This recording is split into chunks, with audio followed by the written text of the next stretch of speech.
আসসালামু আলাইকুম। Lucky cooking থেকে আপনাদেরকে স্বাগতম। আশা করি সবাই ভালো আছেন, আমিও আপনাদের দোয়ায় ভালো আছি। আজকে আমি আবারও বরাবর একটা নাস্তার রেসিপি নিয়ে আসছি।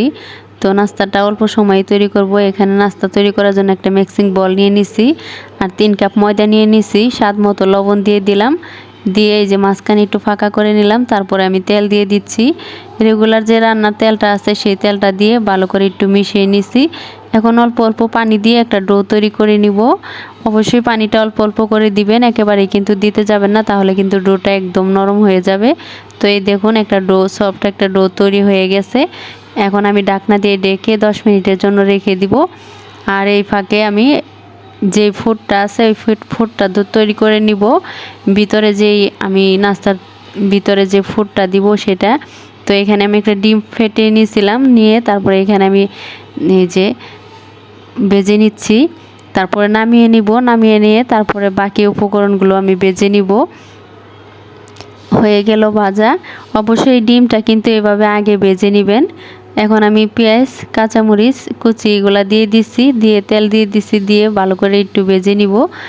এখন আমি আদা রসুনের পেস্ট দিয়ে দিলাম, এখানে একটু মরিচের গুঁড়া দিয়ে দিলাম, একটু হলুদের গুঁড়া দিয়ে দিছি পরিমাণ মতো, দিয়ে এখন আমি আলুগুলো দিয়ে দিচ্ছি। আর এখানে আমি 2টা আলু একদম ছোট ছোট করে কেটে নিচ্ছি। অবশ্য ভিডিওটা অনেক বড় হয়ে যাবে, সেই কারণে আমি দেখাইনি। এখানে অল্প একটু পানি দিয়ে দিছিলাম, দিয়ে তারপরে ঢাকনা দিয়ে ডেকে আবার রান্না করে নিছি। এখন কিন্তু পানিটা শুকিয়ে গেছে। এখন একটু সয়া সস দিয়ে দিছি, আর একটা ম্যাজিক মশলা দিয়ে দিছি। আপনারা চাইলে নুডলসের মশলাটা যে আছে ওটাও ব্যবহার করতে পারেন, চাইলে একটু টমেটো সস ব্যবহার করতে পারেন, তাহলে কিন্তু আরও টেস্ট বেড়ে যাবে।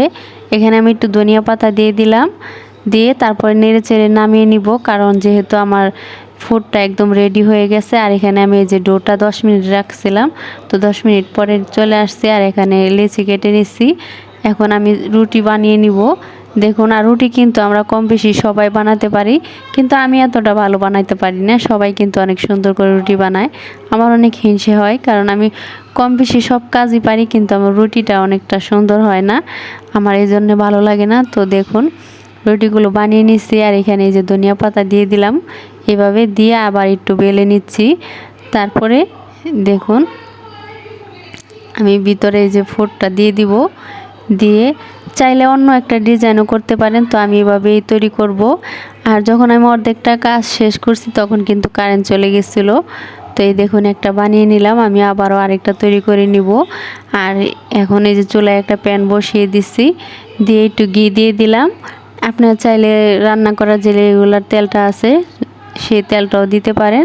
তো ঘি দেওয়ার পরে আমি এই যে ভেজে নিচ্ছি, আর ফ্লেভারটা এত সুন্দর আসে, আর খেতে কিন্তু খুবই মজাদার, খুবই ভালো লাগবে। এই যে সকাল বিকাল যে কোনো সময় বানিয়ে খেতে পারেন, খুব ভালো লাগবে। এই দেখুন আমি এভাবেই কিন্তু সবগুলো বানিয়ে নিচ্ছি।